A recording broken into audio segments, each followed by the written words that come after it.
हज़रत उमर फ़ारूक को ख़बर मिलती है कि बैतुल मक़दिस फ़तह हो गया, यरूशलेम की तरफ उनको बुलाया जा रहा है।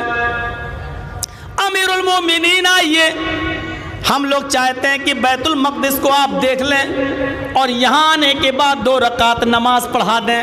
हम आपके पीछे नमाज पढ़ना चाहते हैं, हम आपके पीछे नमाज अदा करना चाहते हैं, हम आपके पीछे नमाज पढ़ना चाहते हैं। हज़रत उमर फ़ारूक ने ऐलान कर दिया उनकी दावत के बाद, लोगों हम लोग फ़लाँ दिन यहाँ से निकलेंगे।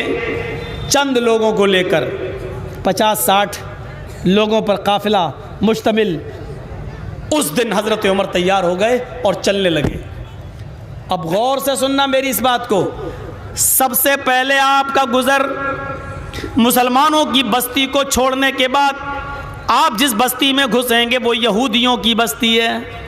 यहूदियों की बस्ती को क्रॉस करेंगे तो ईसाइयों की बस्ती मिलेगी, ईसाइयों की बस्ती को क्रॉस करेंगे तब जाकर यरूशलेम आएगा, और यरूशलेम के एक हिस्से में बैतुल मक़दिस है, वहाँ जाकर आपको नमाज पढ़ना है। बैतुल मक़दिस तक पहुँचने से पहले आपको मुसलमानों की बस्ती, फिर यहूदियों की बस्ती, फिर ईसाइयों की बस्ती को क्रॉस करना है। अब आप सुनिए, हज़रत उमर फ़ारूक अभी मुसलमानों की बस्ती के से गुजर रहे हैं। एक जासूस खबर लेकर आता है, अमीरुल मोमिनीन रास्ता बदल दीजिए, अमीरुल मोमिनीन रास्ता बदल दीजिए।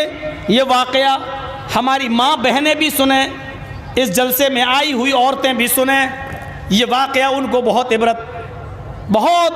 इबरत देगा, इबरतनाक वाक़या है। हमारी माँ बहनें भी सुने इस वाक़े को गौर से। थोड़ी देर के लिए भूल जाएं चूड़ी कितने की आई, दुपट्टा कितने का आया, साड़ी कितने की आई, ये तो पूरा दिन कल जब आओगी तो फिर बात कर लेना। थोड़ी देर के लिए इस वाक़े को सुन लीजिए मेरी माँ बहनों। एक जासूस आया, अमीरुल मोमिनीन रास्ता बदल दीजिए, यहूदियों की बस्ती से मत जाइए। कहा क्यों, क्या हुआ? कहा अमीरुल मोमिनीन यहूदियों ने प्लान बनाया है, जब उमर और उमर का लश्कर, उमर के साथी हमारी बस्ती में आएंगे, उन्होंने अपनी लड़कियों को नीम बरहना, शॉर्ट कपड़े पहनाकर, छोटे छोटे कपड़े पहनाकर इन यहूदियों ने अपनी लड़कियों को अपने घरों की छतों पे खड़ा कर दिया है। घुटने से ऊपर उनके लिबास हैं, सिर्फ सीने का हिस्सा ढका हुआ है, बकिया पूरा का पूरा हिस्सा उनका नंगा बरहना है। इन लड़कियों ने तैयारी कर रखी है, जब आप और आपका लश्कर उनके घरों के पास से गुजरेगा तो वो लड़कियां बहुत भड़कीले अशार पढ़ेंगी, गंदे गंदे अशार पढ़ेंगी, आपको आपके साथियों को अपनी तरफ बुलाएंगी। और यहूदियों ने ये प्लानिंग बना ली है और अपनी बेटियों से कह दिया है, उमर का अगर कोई भी आदमी तुम्हें इशारा करके बुलाए या तुम्हारे पास आना चाहे तो तुम मना मत करना, वो बुलाए तो चली जाना, तुम्हारे पास आना चाहे तो बुला लेना, और फिर वो तुम्हारे साथ जो भी करे कर लेना। आए मेरी बेटियों, अगर तुमने एक उमर के किसी एक साथी को भी अगर जिना में मुलव्वस कर दिया, बदकारी में मुलव्वस कर दिया, तो हमारी फतह हो जाएगी, हमारी जीत हो जाएगी। कौम बनी इसराइल को एक औरत से जिना करने के इल्ज़ाम के अंदर ही, एक ही औरत से जिना के चक्कर में पूरी की पूरी कौम पर अजाब आया था। हम कामयाब हो जाएंगे अपने मकसद में।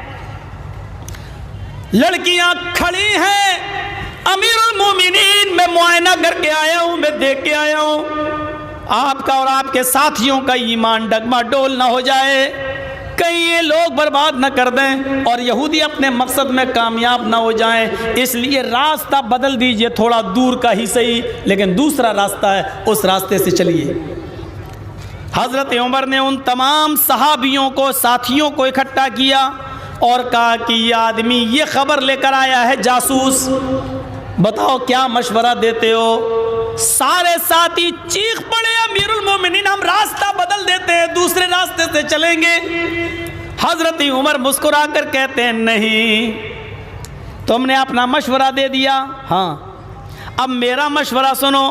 मेरा मशवरा यह है कि हमें उसी रास्ते से गुजरना है, हम इसी रास्ते से चलेंगे।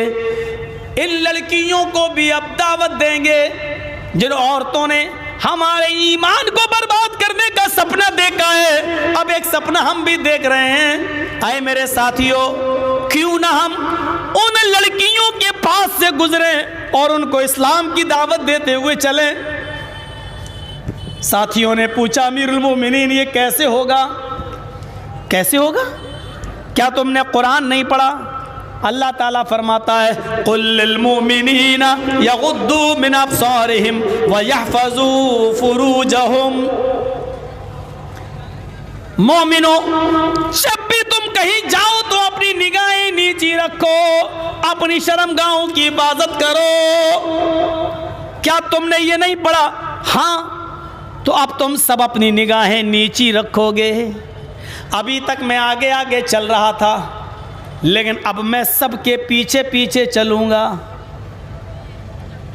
आए मेरे साथियों, जब तुम यहूदी बस्ती से गुजरोगे और लड़कियों के मकान के पास से गुजरोगे तो उमर की नजर तुम्हारे ऊपर रहेगी।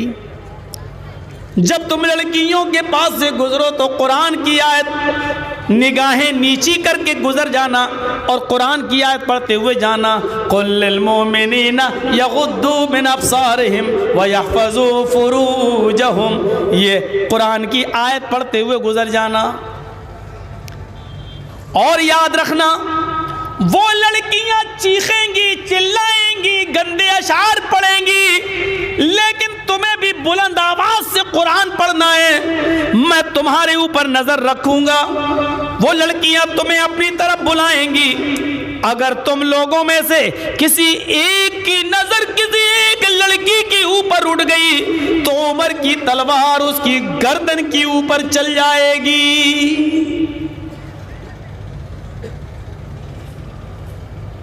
अच्छा, आज के इस दौर में हज़रत उमर होते तो कितनों की गर्दनें कटती। यहाँ तो जलसे तक नहीं बचे हुए हैं। जलसों में भी 12-1 बजे तक बाहरी लड़के घूमते रहते हैं, मनोरंजन करते हैं। मनोरंजन, ये जुमला बिल्कुल ठीक है हमारा, और मुझे ये कहने का हक है। मैं ये बात जलसों के लिए इसलिए कह रहा हूँ कि आप नादान मत बनिए। बहुत आसानी के साथ आप इजाज़त दे देते हैं ना अपने घर की बेटियों को, बहनों को, जलसे में जा रही हैं, जलसे में भेजिए, मना नहीं है, लेकिन उस पर भी नज़र रखिए कि आपकी बेटी किस सहेली के साथ गई है। जो सहेली लेके जा रही है उस सहेली का कैरेक्टर कैसा है। वरना सहेलियां आपस में सलाह कर लेती है, तू मेरे घर जाना, मैं तेरे घर जाऊंगी। दोनों घर वालों को ये होगा कि हाँ सहेली के साथ गई, और बाहर निकलने के बाद वो अपने सहेला के साथ चली जाती है या अपने सहेला के साथ चली जाती है, और दोनों घर से सेटिंग करके आती है। और घर वाले समझते हैं कि मेरी बेटी तो सहेली के साथ गई है। अब कुछ होंगी, आग बगूला हो रही होंगी, मौलवी रास्ता बंद कर रहा हूँ, खून खोल रहा होगा उनका। खोले तुम्हारा खून। हमारे जलसों में पकड़ी जा रही हैं। हम कैसे कह दें कि तुम मरियम की तरह पाक दामन हो? जब हजरते ज़करिया मरियम से पूछते हैं अन्ना लके हाजा, वो मरियम जिनकी पाक दामनी की गवाही अल्लाह ने दी है, जब उनके पास बेमौसम फल मस्जिद की मेहराब के अंदर देखे तो ज़करिया ने पूछा, मरियम ये फल तेरे पास कहां से आया? बेमौसम, आम का मौसम नहीं, आम देख रहा हूं, लीची का मौसम नहीं, लीची देख रहा हूं, सेब का मौसम नहीं, ये सेब तेरे पास कहां से आया? जवाब दे। क़ालत हुआ मिन इंदिल्लाह, अल्लाह की नेक बंदी थी, अल्लाह वाला जवाब देती है, मेरे सरपरस्त, मेरे कफील, मुझे परवरिश करने वाले, मुझे पालने वाले। आए ज़करिया, मुझ पर शक न करो, मैं गलत नहीं हूँ, ये कोई बॉयफ्रेंड लेकर नहीं आ रहा है, ये तोहफ़ा, ये फल फ्रूट कोई लड़के ने हमें नहीं दिए, हुआ मिन इंदिल्लाह, ये सारी नेमतें मुझे अल्लाह की तरफ से मिल रही हैं, कोई लेकर नहीं आया।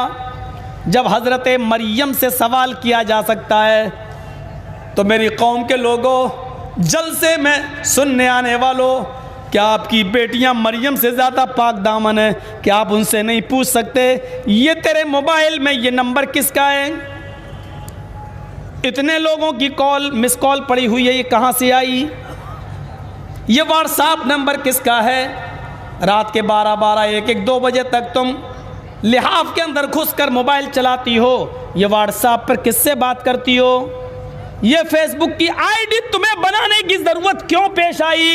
ये मैसेंजर तुम क्यों चलाती हो? व्हाट्सएप बनाने की ज़रूरत तुम्हें क्यों पेश आई? ये कॉपी तुम तो 4 लेकर गई, ये 5वीं कॉपी तुम्हारे बस्ते में कहाँ से आई?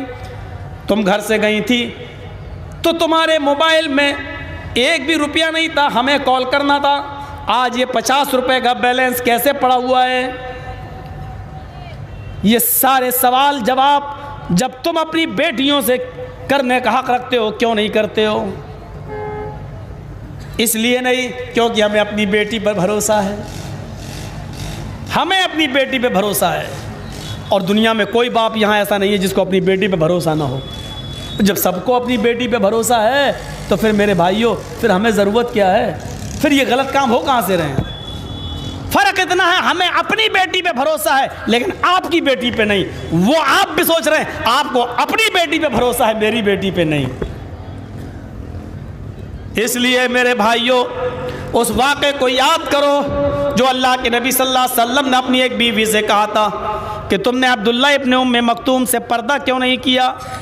बीवी बोली ये तो नाबीना हैं, ये तो अंधे हैं, ये हमें थोड़ी देख रहे हैं। तो अल्लाह के नबी ने जवाब में ये कहा था, ये अंधे हैं तो क्या हुआ, तुम तो अंधी नहीं हो, ये तुम्हें नहीं देख रहे हैं तो क्या हुआ, तुम तो इनको देख रही हो। यानी ज़रूरी नहीं कि हमेशा आदमी का दिल औरत पे आए, औरत का दिल भी किसी न किसी मर्द पे आ सकता है। अंधाई क्यों ना हो, उसको भी वो अपने लाग लपेट में ले सकती है मेरे प्यारे साथियों।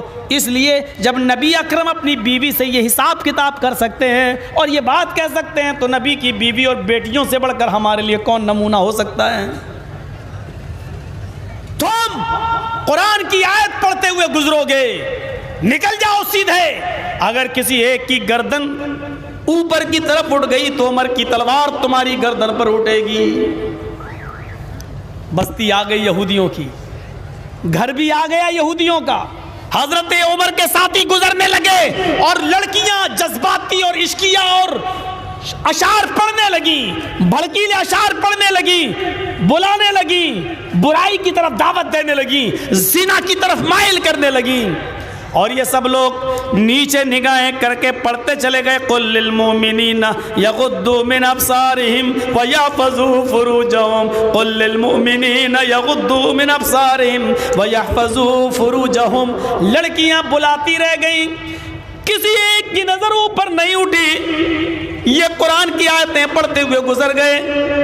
थोड़ा सा और आगे बढ़े तो इन सहाबियों ने उन लड़कियों को भी दावत दे दी, आए औरतों, आए यहूदियों की बेटियों, मैं तुम्हें कैसे देख सकता हूँ? हम मर्दों के लिए कुरान ने ये हुक्म दिया है, हमारे रब ने हुक्म ये दिया है कि तुम जब भी सड़कों पर चलो तो अपनी निगाहें नीची रखो, अपनी शर्मगाहों की हिफाजत करो। तुम्हारी सुरीली आवाज, तुम्हारे भड़कीले अशआर, तुम्हारे जज्बाती शायरी, तुम्हारे गंदे गंदे जुमले जो मुझे आकर्षित कर सकते हैं, लेकिन कुरान करीम की दावत को मैं नहीं ठुकरा सकता। मेरे रब ने मुझे निगाहें नीची करके चलने का हुक्म दिया है। हम अपने कुरान, अपने रब की नाफरमानी नहीं कर सकते हैं। और जैसे ही थोड़ा आगे बढ़े कह दें, आए यहूदियों की बेटियों, हमारा कुरान तो औरतों के लिए भी हुक्म नाफिज करता है, कुल लिल मुमिनाती यगुज़्ज़ुना मिन अब्सारिहिन्ना व यहफ़ज़्ना फ़ुरूजहुन्ना वला युब्दीन युखफीना ज़ीनतहुन्ना, ऐ औरतों तुम भी अपनी निगाहें नीची रखा करो, तुम भी अपनी शर्मगाहों की हिफाजत करो और अपने बनाओ सिंगार, लिपस्टिक, क्रीम, पाउडर, सुर्खी, ज़ेबो ज़ीनत को, अपने बनाओ सिंगार को, ज़ेबो ज़ीनत को गैर मर्दों के सामने जाहिर मत करो। आए यहूदियों की बेटियों, अगर तुम भी इस मशवरे पर अमल कर लो तो तुम्हारी इज्जत व आबरू की हिफाजत होगी और कोई भी तुम्हारे जिस्मों तक नहीं पहुंच सकता। ये कहते हुए आगे बढ़ रहे हैं। लड़कियों ने जब ये सुना, हमारी इज्जत की हिफाजत करते हुए ये लोग चले गए, हमारी तरफ नजरें उठाकर भी नहीं देखी। हमारे माँ बाप तो हमें दलदल में झोंक चुके थे, वो तो हमसे गंदा काम तक करवाने के लिए तैयार हो चुके थे, लेकिन ये मोहम्मद के साथी, उमर के फर्मा बरदार, ये लोग हमारी इज्जत व आबरू से नहीं खेले। यही वो लोग हैं जिनके पास अगर मैं चली जाऊं तो ये हमारी इज्जत व आबरू की हिफाजत करेंगे।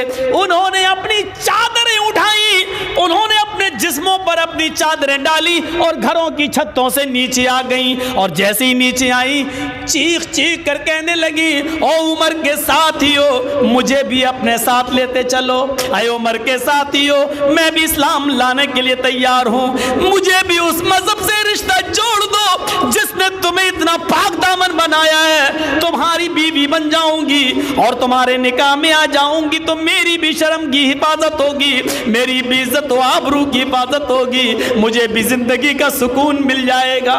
आए उमर के साथियों, मुझे अपने साथ लेते चलो, मुझे कलमा पढ़ाओ, मेरी या तो अपने साथ शादियां कर लो या अपने रिश्तेदारों में मेरी शादियां करा दो, इसलिए कि इस मजहब के अंदर ही मुझे सुकून है, मेरी इज्जत व आबरू की हिफाजत है। हज़रत उमर ने अब पीछे मुड़कर देखा और करीब आए और तमाम बच्चियां जो अपनी खुशी से इस्लाम लाना चाहती थी उनको कलमा पढ़ाया, इस्लाम कबूल करवाया और उसके बाद कहा, बेटियों तुम इसी जगह पर रहो। आए यहूदियों, तुम्हारी बच्चियों को मैंने तुम्हारे पास अमानत के तौर पर छोड़ा है, ये सबको मैं लेकर जाऊंगा और इनका निकाह मैं दीनदार लड़कों से कराऊंगा। जब तक मैं बैतुल मक़दिस से वापस आ रहा हूं तब तक ये लड़कियां, ये तुम्हारी बेटियां, ये हमारी कौम की बच्चियां तुम्हारे पास रहेंगी। देखो ये अपनी मर्जी से इस्लाम लाएंगे, इन पर मैंने जोर जबरदस्ती नहीं की है। अब इनका निकाह कराना ये इस्लामी हुक्मरां का काम है। अब मैं इनका निकाह कराऊंगा और इनको दीन से जोड़ूंगा, दीनदार घराने में भेजूंगा। तब तक के लिए हमारी तुम्हारे पास अमानत है ये बच्चियां।